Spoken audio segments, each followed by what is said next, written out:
Bom dia, eu sou Daniela Ojeda e está no ar o Web Jornal Magnífico desta sexta-feira, 5 de outubro. Bom dia, eu sou Gabriele Mota e vamos às principais notícias do dia. Estudantes mantêm campanha contra o Reúne. Os estudantes da Universidade Federal de Goiás decidiram em assembleia continuar a campanha contra o Programa de Apoio a Planos de Restauração e Expansão das Universidades Federais, o Reúne. Cerca de 500 estudantes impediram ontem a realização da segunda reunião do Conselho Universitário, CONSUNE. Depois se dirigiram ao prédio da reitoria, onde permaneceram por 1h30 em sinal de protesto. Na assembleia, os estudantes decidiram realizar um abaixo-assinado. O objetivo do abaixo-assinado é recolher 5% de assinaturas da comunidade acadêmica para convocar uma Assembleia Geral da Universidade. A expectativa é que isso ocorra durante a Compex na semana que vem. Em nota oficial divulgada no site da UFG, o reitor Edvardo Madureira Brasil afirmou que as manifestações dos estudantes não contribuíram para qualificar a discussão. O 4º Congresso de Pesquisa, Ensino e Extensão Compex vai ser realizado na próxima semana, de 8 a 11 de outubro, na Universidade Federal de Goiás, UFG. O congresso tem como foco a divulgação interna do conhecimento científico, tecnológico, cultural, social e humanístico produzido na UFG. O Compex tem como estratégia a promoção da interação entre os diversos segmentos da instituição, docentes, pesquisadores, alunos de graduação e pós-graduação e técnicos administradores da educação. Tem como objetivo também a divulgação deste conhecimento à comunidade externa, com a finalidade de beneficiar a sociedade humana com o compromisso da preservação ambiental da flora e da fauna. A programação do Compex vai contar com mesas redondas, conferências, palestras, eventos culturais, minicursos, apresentações de alunos, entre outros. A fonte é o UFGNet. E agora, nós vamos ver uma reportagem sobre a primeira edição do Perro Louco, Festival de Cinema Universitário Latino-Americano, que foi realizada do dia 19 a 23 de setembro no Campus 2 da Universidade Federal de Goiás, UFG. Confira agora a reportagem de Gabriela Marques. A solenidade de abertura contou com a participação do reitor da UFG, professor Edvardo Madureira, do diretor da Faculdade de Comunicação e Biblioteconomia, professor Jomar Carvalho, entre outros parceiros do projeto. A banda Pequi foi convidada para abrir o festival no fim da noite. A importância desse evento é enorme e a gente vai trabalhar para que o evento se consolide. Algum apoio a reitoria continuará a dar. O festival, nós precisamos descobrir mecanismos de financiamento para que o festival possa crescer, já que com os recursos da universidade não é possível a gente fazer talvez o festival do tamanho que ele precisa, mas assim, a universidade tem um papel importante de abrir portas, buscar formas de financiar o evento para que ele tenha a dimensão que ele precisa ter e que ele já está tendo. Ao todo, 170 obras latinas foram inscritas nas categorias de animação, ficção e documentário. O cinema latino-americano tem uma história antiga. O cinema, por exemplo, brasileiro, ele é quase próximo a 1895, 1902, nós já tínhamos cinema no Brasil. E o cinema latino-americano também, Buenos Aires, é muito antigo, é de 1900, é um cinema muito antigo. Agora, o que nós temos como característica principal desse cinema é uma diversidade. É uma diversidade de gêneros, de escolas, de visões de mundo. Nós temos desde o melodrama mais choroso no México, na Argentina, até um melodrama muito sofisticado que é feito no Brasil, que é feito hoje na Argentina, tá? E temos também os grandes cinemas de autor. E que aqui no Brasil o exemplo principal é o Glauber Rocha. Então você tem ao longo desses 100 anos uma história do cinema latino-americano, tanto de resistência, de denúncia, um cinema político sempre muito forte, sempre foi muito forte o cinema latino-americano em termos de política. O cinema é aquele que consegue pôr o dedo na ferida, discutir as questões mais fundas da América Latina. O festival tem como tema a discussão da identidade cultural e seu objetivo é divulgar as produções universitárias e integrar alunos e cineastas latino-americanos. Assim, promovem também a democratização do acesso da comunidade em geral às obras realizadas pelos estudantes e às suas condições de produção. A idealização do projeto é de Vasconcelos Neto, estudante de jornalismo da UFG, e contou com um grupo de mais de 35 alunos na comissão organizadora. 2008 a gente quer sistematizar melhor o serviço, né? Toda essa busca nossa e tentar ao máximo, o mais rápido possível, estar disponibilizando o material audiovisual que a gente conseguiu receber dos estudantes para a sala de aula, para discussão, para debate, para cineclube, para Cine Ouro e assim por diante. Durante o Perro Louco, foram oferecidos gratuitamente debates, palestra, oficinas, minicursos, apresentações culturais e mostras competitivas e paralelas de filmes. A Polícia Militar criou no último dia 3 o Batalhão da Polícia Militar da Rotan em Goiânia, após incidentes envolvendo policiais. Segundo a assessoria de comunicação do órgão, a finalidade é melhorar a estrutura oferecida à tropa de elite. O novo comandante do batalhão é o Coronel José Divino Cabral. A troca de comando na Rotan aconteceu um dia depois que a delegada Alessandra Batista Dias denunciou um grupo de policiais por desacato após uma discussão. Outro incidente envolvendo os policiais de elite aconteceu na semana passada, quando vários homens entraram armados no plenário da Assembleia Legislativa de Goiás, em suposta represália às críticas do discurso do deputado estadual Mauro Rubem, do PT de Goiás. As informações são do Diário da Manhã. Segundo o Festival Gastronômico e Cultural Alemão em Goiânia, teve início ontem a Oktoberfest Goiânia, com muita cerveja encorpada, salsicha branca com mostarda forte, diversão e arte. É a segunda edição do Festival Gastronômico e Cultural Alemão em Goiânia, promovido pelo empresário alemão radicado em Goiânia, Bernhard Knorr, e do promoter Leopoldo Veiga Jardim, que se tornou especialista em organizar e comandar todos os detalhes desse tipo de evento. O festival será uma amostra da riqueza cultural da Alemanha, traduzida em arte e culinária, oportunidade para apreciar uma das mais famosas combinações que compõem os cardápios dos charmosos cafés de cidades como Berlim e Colônia. O espaço destinado ao festival fica na Rua 23, esquina do Café Bandeira, até a Calçada 21, e Praça Léo Lince. No setor oeste, o horário de funcionamento é a partir das 6 horas da tarde. Este será o primeiro evento de rua todo coberto da capital e terá uma logística diferenciada. Ao chegar ao evento, cujo acesso é gratuito, o visitante adquire um cartão com o valor de crédito que desejar, que poderá ser reabastecido quantas vezes forem necessárias. Os atendentes estarão munidos de um aparelho de comando digital, com senha e sistema de GPS, para que ninguém precise sair da mesa para fazer o pedido, que é automaticamente encaminhado para a cozinha. Durante o festival, será montado um empório para a venda de 25 tipos de cervejas alemãs e outras 30 de vários países europeus. Também vão estar à disposição souvenirs típicos alemães, chapéus, bandeiras, camisetas e canecas. Este ano, está sendo esperado um público de 80 mil pessoas nos 4 dias do evento. O festival se encerra no dia 7 de outubro. Com o avanço tecnológico e a democratização da internet, as mídias portáteis ganham mais espaço. Esse foi o assunto de um dos minicursos oferecidos durante o Perro Louco. Confira agora a reportagem de Melcádia Évora e Rosimeire Ramalho. A produção audiovisual vive mais um de seus capítulos com o uso de celulares e câmeras digitais. Os vídeos de bolso possuem temática urbana e cotidiana e se multiplicam na internet, em sites e festivais especializados. Este tipo de vídeo foi tema de oficina produção audiovisual com mídias portáteis, realizado no primeiro Festival de Cinema Universitário Latino Americano Perro Louco. Os oficineiros Erasmo Alcântara e Joelma Paz falam mais sobre o assunto. Quais são as principais diferenças dessas linguagens, desses vídeos de bolso?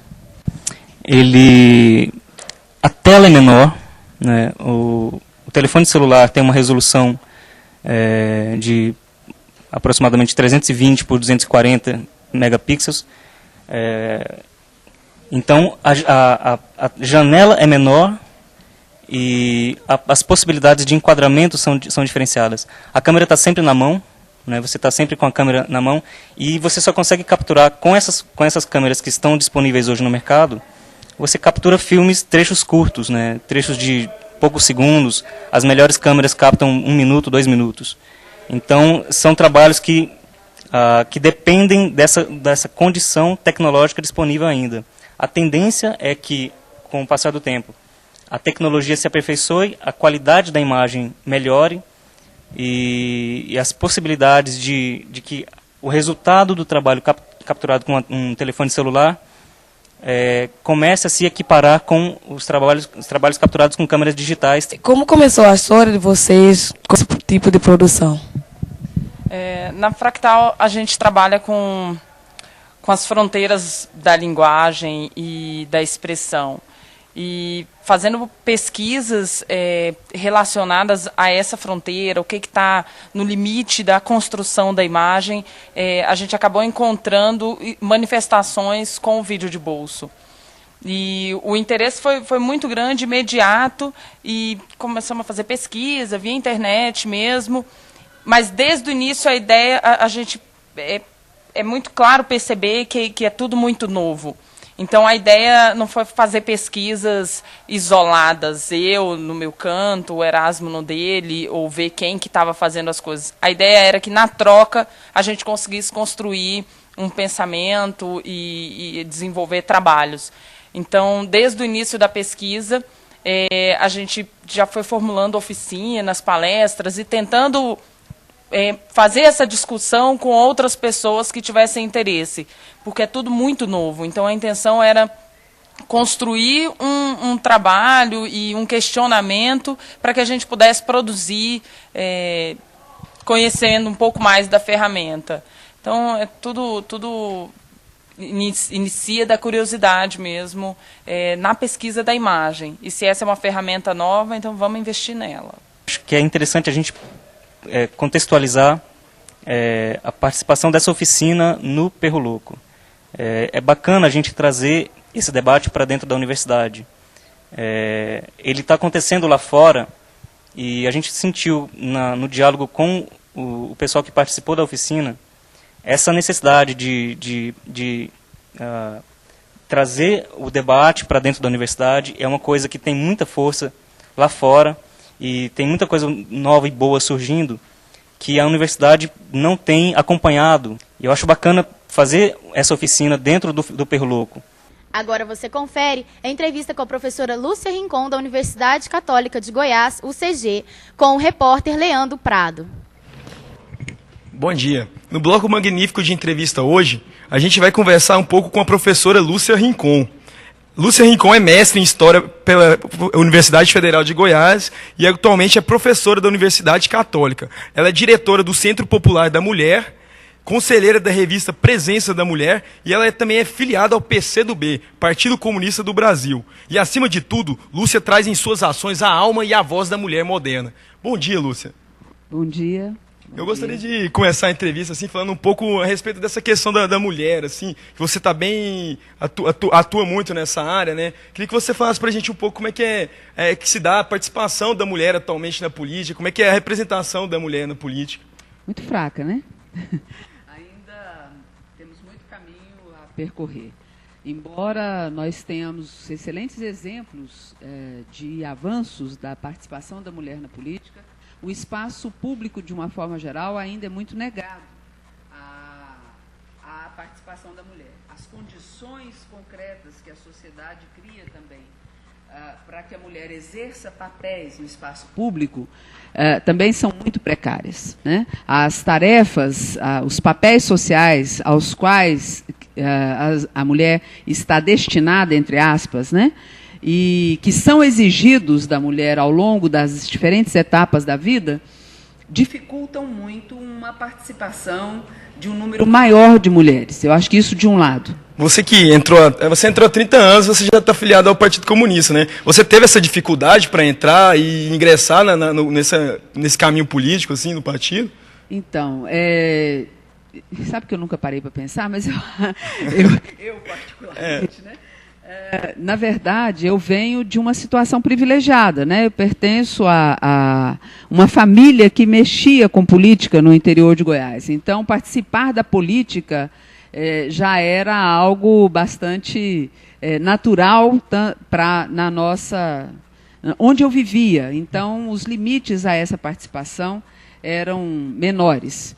Não que eles não tenham existido, em particular quando eu fui para um partido comunista, né? Porque meu pai era da antiga UDN, né? Então isso trouxe algum trauma familiar. Mas, na verdade, a integração ela é sempre difícil. A gente não sofre aquela discriminação muito ofensiva, mas ela é cotidiana.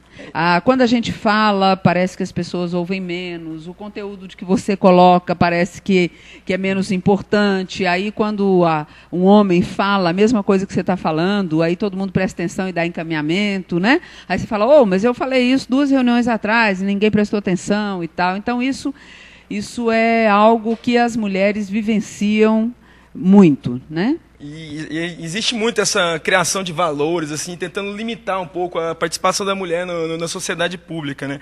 E isso, apesar de você ter falado que ainda está a pequenos passos, ainda está uma coisa assim que tem muito a crescer ainda, já apresenta crescimentos, né? Inclusive tem um dado do IBGE esse ano que ele soltou, falando que a participação da mulher como chefe dona de casa cresceu 79%. Como é que você avalia essa tendência em relação à imagem da mulher, assim, como chefe da chefe de família, né? Chefes de família. Pois é, você veja, parece que o dado é alvissareiro, traz alguma coisa nova, né? Nós entendemos que vir participar do mercado de trabalho é bom para a mulher, é bom para a sociedade, é bom para os avanços, né? Por quê? Porque a mulher sai do espaço do mundo privado, não como negação desse espaço, mas como único, né? Onde você tem pouca oportunidade de se realizar em outras coisas que você, vamos dizer assim, vulgarmente falando, o mundo da casa é um mundo que não seria muito rico, embora ele seja riquíssimo em emoções. Desculpa, Lúcia, mas será que isso é um avanço mesmo? Porque, apesar da mulher conseguir chegar no mercado de trabalho, parece que fica assim, subentendido ou criado pela sociedade que uma dupla jornada, assim, né? Ela é a mulher do trabalho e a mulher da família. Não é subentendido, não, é sofrido. É sofrido. É sofrido. A gente vem para o mercado de trabalho, isso é bom. Agora, como eu dizia, de um lado é bom, de outro lado é uma exigência do sistema capitalista. Porque a história do homem deixar de ser chefe de família não é só porque nós conquistamos espaço, é porque o capitalismo assalaria mal.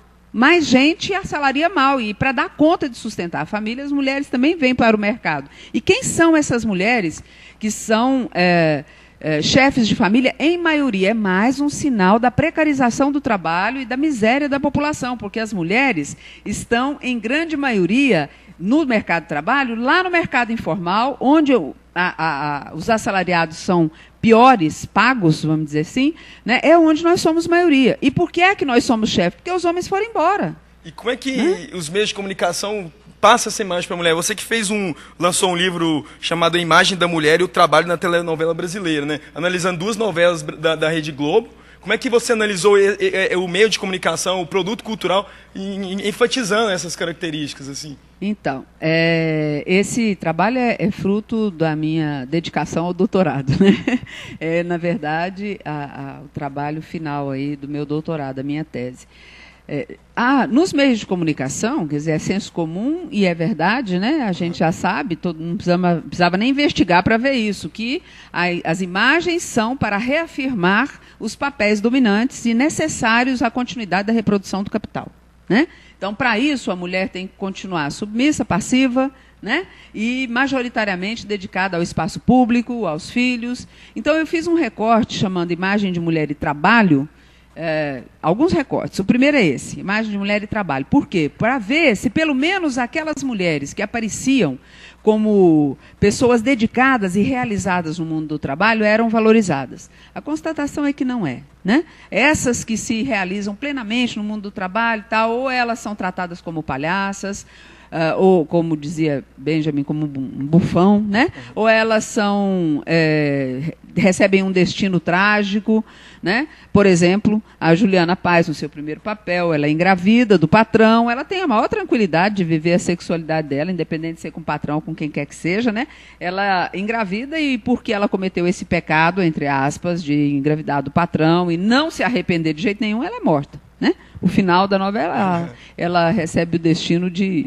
Engraçado que isso que você está falando me lembra muito um discurso que a Virginia Woolf falou para um grupo de mulheres trabalhadoras na década de 40, falando que para a gente subir, para as mulheres conseguirem o seu espaço, certa autonomia na sociedade, era preciso que elas assassinassem o anjo da casa, né, que seriam todos esses estereótipos que se criam das mulheres. Eu queria saber de você que esteve no 14º Congresso da Federação Democrática Internacional da Mulher, queria saber o que vocês discutiram, isso foi em Caracas, né, na Venezuela, o que vocês discutiram para assassinar esse anjo da casa, o que saiu desse congresso? Eu penso assim, nós temos a imagem de assassinar o anjo da casa, nós até achamos assim, a casa é um espaço de afeto, é um espaço de criar e conviver, compartilhar as emoções, um cotidiano. Então é um espaço importante na realização das pessoas enquanto seres humanos, né?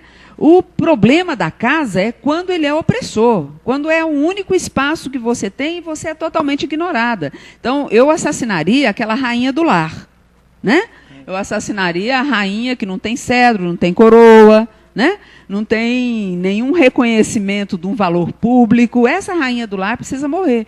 Agora, não aquilo que acontece porque o anjo da casa, ele para mim, ele puxa de dentro de mim, que já sou cinquentona, né? Pelo menos, aquele sentimento assim de que a casa é um lugar que precisa ser bem visto.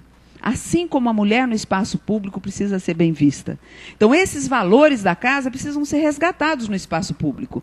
Porque o espaço público, no sistema capitalista, é um espaço de competição, é um espaço de competência para o capital, é um espaço de empreendedorismo para o capital, não é? Nós queremos levar para o espaço público muito daquilo que o anjo da casa representa. Representa a solidariedade, representa o compartilhamento, que não significa ser idiota, não significa ser babaca, não significa ser submissa, não é? Então, eu imagino que as imagens de mulher, juntando as duas coisas, que nós precisamos construir nos meios de comunicação, na vida real, são pessoas, seres humanos que se realizam no espaço privado e no espaço público. Assim como isso vai influenciar nas imagens dos homens. Nós precisamos de homens que sejam bem vistos no espaço privado. E hoje, eles, felizmente, algumas exceções já aparecem. Homens que compartilham e que não têm problema de, enquanto perde o emprego, tomar conta da casa, e não precisa largar da mulher porque ela ganha mais do que ele, né? Então, essas construções que combatem o sistema patriarcal, que combatem uma sociedade organizada só para dar lucro, não é? E não para construir a felicidade humana, são novas construções, novas imagens que nós precisamos divulgar e construir cada vez mais para compor o universo simbólico que faça parte do cotidiano das pessoas. Você ainda está falando aí do espaço público, dos valores da casa sendo levados para o espaço público, né? Quem dera se fosse assim, se os valores da casa fossem mesmo levados para o espaço público, em especial na política, né? Claro, também na política, né? Em particular a honestidade que a gente tem que ter com aqueles que a gente convive cotidianamente, né? O embate político ideológico saudável que nos faz crescer. Né? Eu penso que esses são valores importantes. Eu me lembro que uma época nós elegemos uma deputada e ela levou para o espaço público o crochê. Né? Isso Como é não que foi a reflexão disso? Foi muito ruim, porque na verdade ela não levava como algo positivo, ela levava o crochê não como uma produção, nem como um espaço de realização, levava como um espaço de fuga. Né? O crochê, o tricô, e como espaço de não se dedicar à discussão política. Né? Então, eu acho que a gente tem que ter, sim, esse cuidado, alertado pela Virginia Woolf, né? De algumas coisas, alguns significados, né? Que são atribuídos e construídos há séculos e que significam uma atitude de submissão, né? E de aceitação de uma exploração, de uma dominação. Isso precisa ser contestado, é preciso construir novas imagens que correspondam à autonomia de homens e mulheres. E a telenovela faz isso. O problema é que ela precisa fazer para ser aceita, né? Então ela tem imagens de mulher que são mulheres avançadas, mulheres desse tempo de hoje, mulheres que defendem outras ideias mais progressistas com relação ao relacionamento entre gêneros, né? Mas elas normalmente têm que aparecer para chamar a atenção e parecer real, a novela parecer dar o tom da realidade, mas ela é um folhetim, ela é ficção. Então, a ficção ela vem reafirmar os valores de manutenção do status quo. E, inclusive, a telenovela, muitas pessoas que assistem são mulheres formadoras de opiniões, professores, educantes. Isso, de certa forma, pode repercutir também para ser repassado na educação. Essa foi minha tese. Foi sua tese. Essa foi minha tese. E que conclusões você porque chegou outro assim, recorte, a partir disso? Exatamente. Porque outro recorte que eu fiz, né, foi o que está no subtítulo, né, que era uma questão voltada para discutir a formação de professores. E né? na sua análise assim, da sua tese, a que conclusões Uma você coisa chegou? boa que a gente viu é que os homens já assistem a telenovela e dizem que discutem até com seus alunos, agora de forma ainda muito minoritária, né? E discutem de forma progressista, né? Agora, na verdade, os professores e professoras, majoritariamente, segundo a pesquisa que eu fiz, ainda tratam os meios de comunicação de uma forma muito demonizada. Isso impede uma abordagem mais educativa, no sentido de uma construção emancipatória, porque os professores vão dizer, não, em particular a telenovela traz muito sexo, ora, como se o sexo não fizesse parte da realização humana, né? Ainda traz muita mulher pelada, então, e por isso não abordam, né? Majoritariamente ainda é assim, mas já há um número significativo que entende que a telenovela trata de uma parte importante do ser humano, que é a emoção, que é o espaço doméstico privado, que são as relações interpessoais. E aí percebem, por exemplo, que se um aluno às vezes chega triste no dia seguinte, é importante que ele fale, porque ele pode dizer de uma violência doméstica que ele assistiu no dia anterior, né? E com isso você possa tratar de forma emancipatória a relação entre homens e mulheres. E isso é profundamente educativo e é papel de professor e professora, porque eu costumo dizer, como alguns autores, respaldado em alguns autores, que a nossa profissão é uma das poucas que a gente não pode dizer que a gente não quer se meter na vida dos outros. A gente quer, né? A gente quer. Lembra um pouco o jornalismo, né? Lembra um pouco a área de comunicação de uma forma geral. Mas nós temos uma vantagem sobre vocês, pelo menos até aqui, né? A menos que se vocês vão fazer jornais alternativos, porque até aqui a gente defende a autonomia da cátedra, embora muitos professores e professoras tenham submetido a cátedra ao interesse do empresário da educação. Mas a gente ainda defende a autonomia da cátedra no sentido de que aqui dentro da sala de aula eu falo o que eu quiser. Vocês nem sempre podem, né? Falando em autonomia, Lúcia, foi votado hoje lá no Supremo Tribunal a questão da fidelidade partidária, Exato, né? E o que você acha, assim, na sua opinião, assim, o que a ausência dessa fidelidade partidária pode trazer de prejuízo, assim, para o sistema partidário? Já trouxe, né? Para a instituição em si. Já trouxe, né? Eu espero que daqui para frente a gente consiga fazer cumprir a fidelidade partidária, não é? Porque o aperfeiçoamento da democracia exige que as pessoas se interessem pela política. E se interessar pela política não é só interessar porque o fulano ou o beltrano fala, mas é por qual é a carta programática de futuro para mim, para o meu grupo social, para aquilo que eu defendo enquanto perspectiva, representa. Então, quanto mais os partidos forem vistos, analisados e votados pela população, melhor será para a democracia, porque está nos partidos a representação daquilo que vai se materializar quando esse partido chegar no aparato do Estado, porque o partido político luta pelo poder, não é isso? Então, na minha opinião, é um pequeno avanço desintegrado de uma proposta de reforma política mais avançada, mas nós vamos dizer que é avanço, e nós vamos defender isso. Pena que ele tenha sido tão particularizado e a nossa reforma política esteja sendo feita dessa forma, não é? E existe a fidelidade partidária e a fidelidade entre partidos, né? Em 2006, o PCdoB apoiou o PT, né? Mesmo com algumas críticas em relação à questão econômica, à política econômica do governo. Uhum. Mas por que, mesmo criticando assim, a política econômica, por que o PCdoB apoiou o governo do Lula na candidatura da reeleição? Nós temos uma aliança histórica nesses 85 anos de vida com os setores progressistas. E nós entendemos que a política, nós temos uma plataforma programática estratégica, não é? Orientada por nossos princípios e que constituem a nossa coluna vertebral.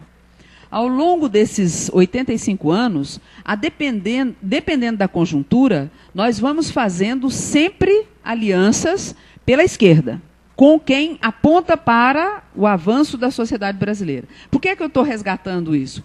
Porque a proposta de aliança com o PT, que o PCdoB traz desde a retomada da legalidade, desde a construção do PT, é porque nós vemos que é um partido que historicamente vinculado aos interesses da grande maioria da população.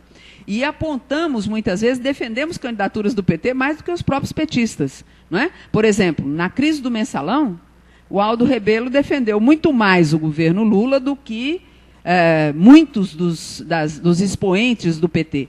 E assim por diante. Então, a nossa proposta de aliança pela esquerda ela é programática. E o PT, durante muito tempo, representou isso. Hoje não representa mais, na nossa opinião. Não é? Hoje não representa mais. Hoje representa um setor de centro-esquerda, vamos dizer assim, e que não está nas nossas prioridades de aliança. Sempre esteve, hoje não está mais. Você acha que, por causa disso, dessa mágoa, dessa traição do PT em relação ao seu passado, isso, de certa forma, não pode o pessoal, a opinião pública, não pode associar também as causas do PCdoB? Não, sempre associou, tanto que o povo diz, você que é sempre do PT? Eu digo, não sou do PT, eu sou do PCdoB. Primeiro porque o PT cresceu muito, né? Conseguiu se aproximar mais de uma forma mais de vários setores da população, e o PCdoB, talvez exatamente por ser comunista, tenha essa dificuldade, e também pela radicalidade das nossas propostas, né? Agora eu vou dizer para você, eu não tive nenhuma ilusão, eu não tenho mágoa, não é? Desde o momento da estruturação da plataforma estratégica do PT, nós entendíamos que ele tinha, sim, essa característica, né, mais ligada à social-democracia, majoritariamente, né? Então, enquanto bandeiras e enquanto a sociedade não se dedica tanto à discussão e ao aprofundamento das linhas políticas, essa identificação dos setores de esquerda, todo mundo como sendo todo mundo do partido majoritário daquela coligação, eu entendo que ela é natural. Nós queremos nos diferenciar cada vez mais, né? Sempre quisemos e queremos manter essa diferenciação. E é por causa dessa diferenciação, dessa questão da autonomia que o Partido Comunista está querendo ter mais, assim, a comissão política do PCdoB lançou um informativo falando que vai lançar a candidatura própria para as prefeituras no ano que vem, em 17 capitais. Será que Goiânia entra nessas capitais com uma candidatura própria à prefeitura? Olha, e nos municípios também, em Goiás? Essa avaliação que você viu é feita pelo Comitê Central até esse momento, né? O partido em Goiás lançou no começo do ano o nome de Fábio Tokarski como nosso candidato a prefeito no estado de Goiás. Na cidade de Goiânia, não é? Na cidade de Goiânia. Então, nós estamos trabalhando com essa candidatura, procurando construí-la, não é? No sentido de que a gente chegue a junho do ano que vem com plenas condições de bancar, né, essa candidatura em Goiânia. E o PCdoB de Goiás, desculpa, o PCdoB de Goiás tem força para isso, para bancar essa candidatura? Pois é, essa é a construção que nós queremos fazer, né? Nós temos tido alguns problemas no estado de Goiás, né, no encaminhamento da nossa política, e hoje nós queremos chegar em junho num outro patamar, né? Essa candidatura, ela vem, inclusive, para ajudar a nos fortalecer, não só no parlamento, não só na política institucional, mas também junto aos movimentos sociais. Nós hoje, diríamos para vocês têm condição de bancar sozinho? Nós não temos hoje condições de bancar sozinho a campanha, não é? Agora, nós temos a maior tranquilidade que, do ponto de vista político, ideológico e da trajetória pessoal do Fábio, da trajetória política do Fábio e do partido, nós temos condições de bancar, né? Agora, nós vamos viabilizá-la, aí eu acho que nós já precisamos ver com cuidado, fazer essa avaliação, procurar construir isso com os partidos da base, da frente de centro-esquerda apontada, frente de esquerda apontada pelo partido em nível nacional, e que nós procuramos viabilizar em Goiás, não só com os partidos da base do governo Lula, mas não necessariamente com todos, aqueles 11 que hoje dão sustentação e que nós temos essa frente organizada em Goiás, mas com aqueles que são mais da base de esquerda nesse governo, ou seja, o PSB, o PDT, o PHS, o PMN, alguns partidos que estão hoje vinculados à base de esquerda. Nós estamos procurando construir essa frente em Goiás. Lúcia, eu quero agradecer a sua participação aqui na entrevista magnífica e laboratório de entrevista e produção da Universidade Federal de Goiás. Muito obrigado pela sua participação. Eu é que agradeço. Eu falei aqui com a professora da Universidade Católica, mestre em História, Lúcia Rincon. Ela também participa de movimentos feministas e é filiada ao Partido Comunista do Brasil. Eu sou Leandro Prado, da Magnífica. Obrigada, Leandro.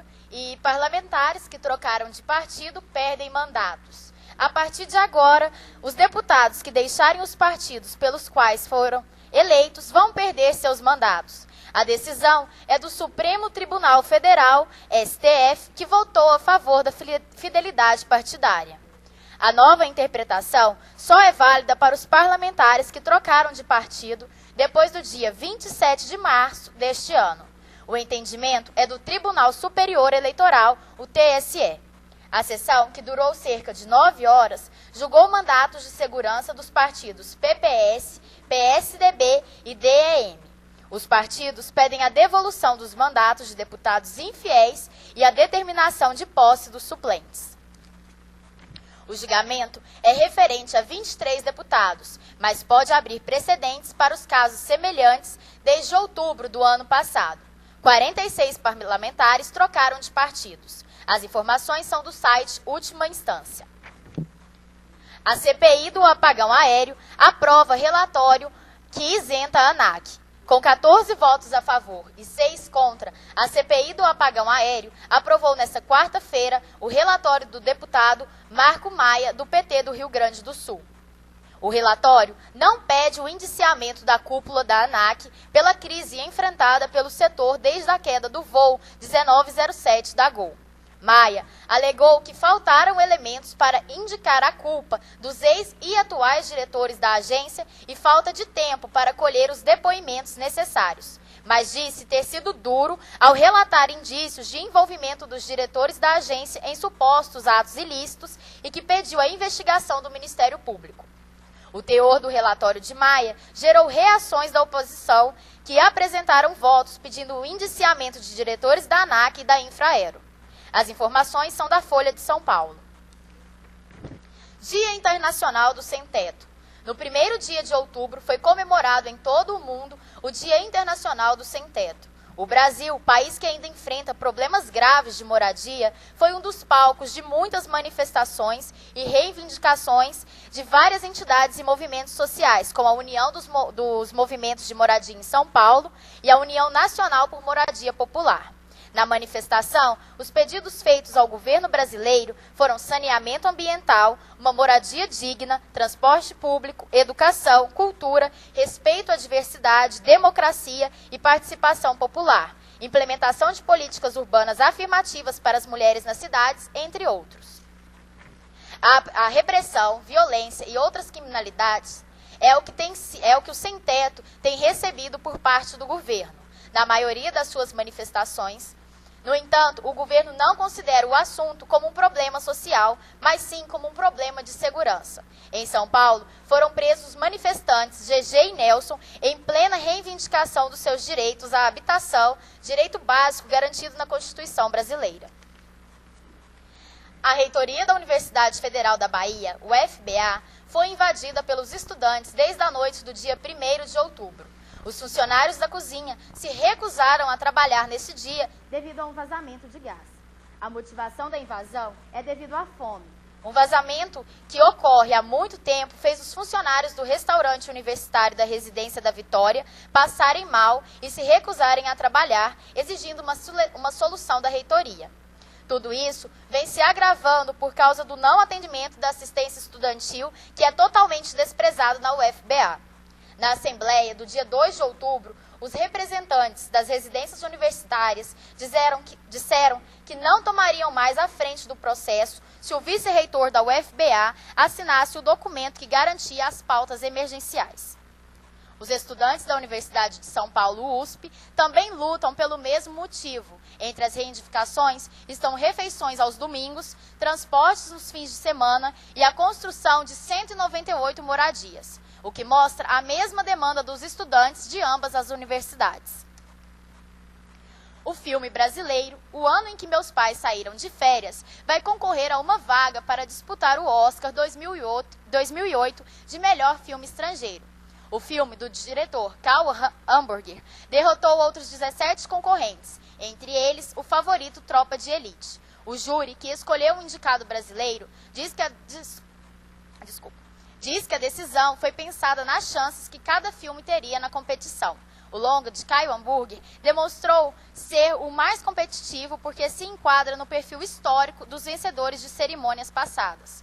Sobre Tropa de Elite, de José Padilha, os jurados deixaram claro que as suas chances seriam menores. O longa se assemelha a filmes norte-americanos, já que trata do cotidiano do Batalhão de Operações Especiais da Polícia do Rio. Para os jurados, isso reduziria as possibilidades do Tropa de Elite vencer.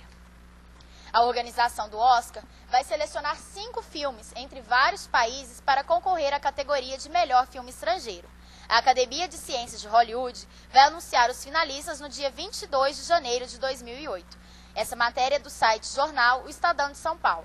E agora, para comentar um pouco mais sobre essa escolha do filme O Ano que Meus Pais Saíram de Férias, nós vamos chamar a comentarista Lorena Rodrigues. Bom dia, Lorena. Bom dia, Daniela.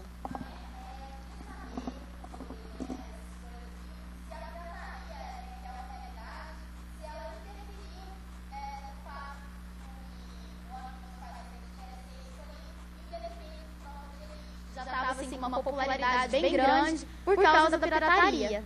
Se isso interferiu nessa escolha, se o fato da torcida do Tropa de Elite está muito grande, as pessoas já terem assistido por causa da pirataria, se isso interferiu na escolha. Bom, isso é realmente um ponto a se ressaltar nessa questão do Tropa de Elite, porque ele ainda não teve estreia nas salas comerciais de cinema no Brasil. Ele teve uma estreia surpresa, na verdade, em Jundiaí, mas nada maior. Então, assim, todos que assistiram ao filme foram em função das cópias pirata. O que acontece? Em função disso, ele teve um apelo popular muito grande. Na verdade, o filme ele é muito forte, né? E ele se popularizou facilmente com o assunto que ele aborda, a temática violência, que não é uma temática nova no cinema brasileiro. Ela está em alta, não só no cinema, mas na mídia. Então, isso chamou a atenção do público, sim. Isso colaborou, sim, para o apelo junto ao público, né? Mas como você citou na nota, o que acontece é que o júri, os críticos, eles colocam que justamente o assunto abordado pelo filme O Ano que Meus Pais Saíram de Casa, ele é mais adequado para ir para um festival de cinema americano. Então a questão não é o melhor filme do ano irá para o Oscar, é o filme que melhor será julgado, que melhor representará o Brasil em um festival de cinema americano. Então por isso a escolha pelo O Ano que Meus Pais Saíram de Casa. Então isso que eu citei, né, na nota, falando que o filme ele por ter esse caráter norte-americano, Tropa de Elite ter esse caráter hollywoodiano, então esse seria o motivo que os críticos dizem que não foi escolhido. Então, você acha isso válido? Você acha que apesar da popularidade, esse quesito de julgamento, assim, qual filme que tem a maior possibilidade de ser eleito? Você acha isso válido, Lorena? Acredito que seja válido, sim, porque os críticos eles analisaram, segundo o histórico, né, de filmes que ganharam o Oscar, né, o histórico da premiação. E o que acontece?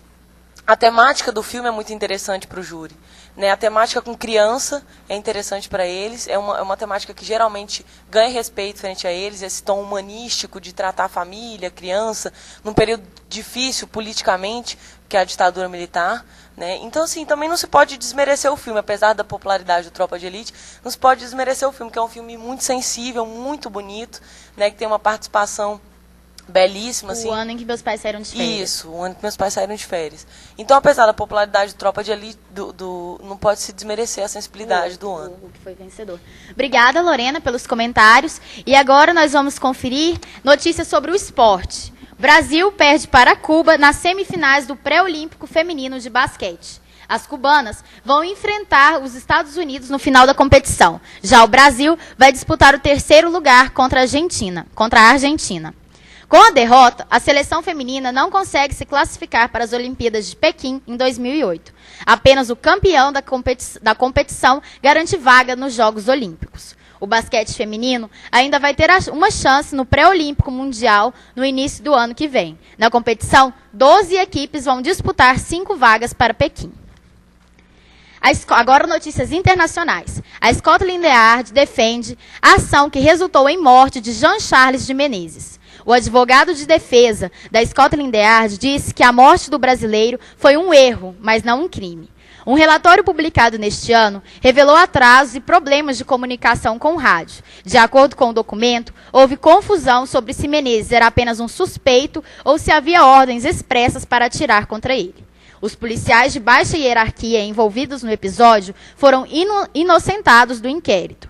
Em fevereiro deste ano, uma das oficiais que supervisionava a operação, Christa Dick, foi promovida ao 4º cargo mais alto da Scotland Yard. Menezes foi morto a tiros em 22 de julho de 2005 por agentes da Brigada Antiterrorista da Scotland Yard na estação de metrô de Scotwell, no sul de Londres. Os policiais supostamente confundiram com um dos autores dos ataques fracassados de cerca de 2 semanas antes contra 3 estações de metrô e um ônibus.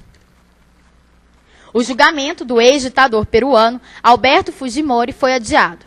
Fujimori foi extraditado do Chile para o Peru no último dia 29.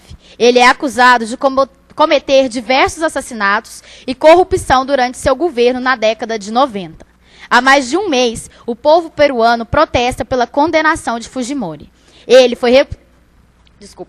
foi responsável pela matança de Lacuntuta e Bairros Altos, onde 25 pessoas foram assassinadas. Em seu governo, milhares de pessoas foram torturadas e assassinadas sob o pretexto de combate à guerrilha maoísta. Os familiares das vítimas dos massacres, membros de sindicatos e militantes dos direitos humanos marcharam pelo centro de Lima na última quinta-feira. Além de pedir a condenação de Fujimori, eles protestaram contra o ataque a um monumento erguido aos mártires da Guerra Popular. Termina agora mais uma edição do Web Jornal Magnífico. Este jornal é uma produção dos estudantes de comunicação da Universidade Federal de Goiás, sob a orientação da professora Riva Cran.